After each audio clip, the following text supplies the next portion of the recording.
Hey, what's up guys, it's Dalton here from Clueless Entertainment once again bringing you another World of Tanks video.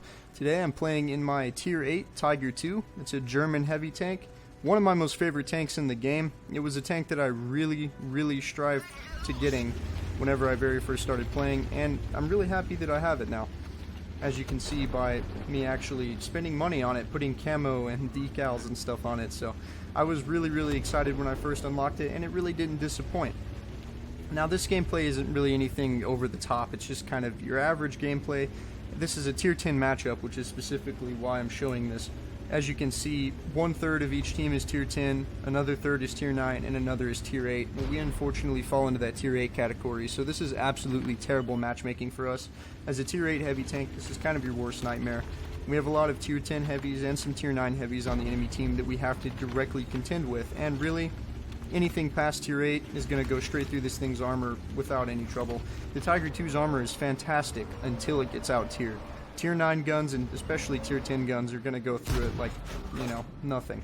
So really what you have to do is you have to play a support role, whereas if you were top tier you would kind of lead the charge. And sometimes I see a lot of tier 8 players that kind of get ahead of themselves when they get matched up with tier 9s or tier 10s, and they kind of think that, you know, they can just go out there and lead the charge like they usually do when they're top tier, and that's just not how it works. Of course, that doesn't just go for tier 8s, that goes for pretty much every tier. And we're all kind of guilty of this sometimes, but I feel that if you want to play effectively and you want to help your team the most, you have to support them if you're the underdog as far as tier goes. So, as you can see, I let the AMX-50B, the M48 patent, kind of push up. I was trying to side scrape that corner to see if I could catch anything trying to come down this lane, but oddly enough, none of the enemy tanks really seem to. So we do the right thing here. We push straight forward, and we catch some of their tanks off guard in the middle. It's really odd that a lot of their tanks went east. A lot of their heavy tanks, as a matter of fact, kind of went east, and then the rest of their tanks went straight up the middle rather than to the west. So this is kind of a good situation for us, but it's pretty obvious, especially according to the mini-map, that our eastern flank is going to absolutely get wiped here in a few seconds. So we have to push through, kill these guys while we can so we can turn around and re-engage. And here I'm kind of indecisive of what to shoot. I didn't know if I could reliably penetrate the Ferdinand there, so I kind of doinked a shot on the Carnarvon, but that's okay because he backs up and we go ahead and put one into his side anyway. Right there. For 314 damage, so it's a pretty good result so far. I haven't taken any shots. And we go ahead and catch the object coming across here, and we put a good shot into him. And so this is really just demonstrating, I think that this is a great way to play the Tiger. You kind of have to poke these hills, poke these ridgelines like this. The Tiger II actually has pretty good gun depression for such a big, tall tank. So it's really effective on ridgelines and on hills. And as you can see, what I said earlier has come completely true. Our eastern flank is completely wiped out. We have a few IS-3s that are for some reason still in our base defending that flank now. So we're turning around. I'm once again letting some of our other heavy tanks get a little ahead of me. The T110E3, I'm kind of letting him lead the charge. And I can now see that that M41 is trying to come in on me, but I catch him completely off guard. You know, he really didn't have a chance there. There was nothing he could really do. He kind of made a misplay.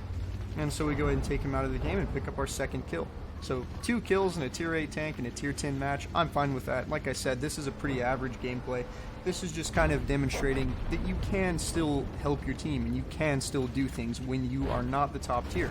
Of course, it's a lot easier when you are, but you know, even when you're not, you still have to make an effort. And right there, we put a pretty bad shot into the IS-3. It wasn't very well aimed, and it hits his spaced armor and bounces off the top. But he gets tracked, and we don't miss the second time, and we take him out of the game.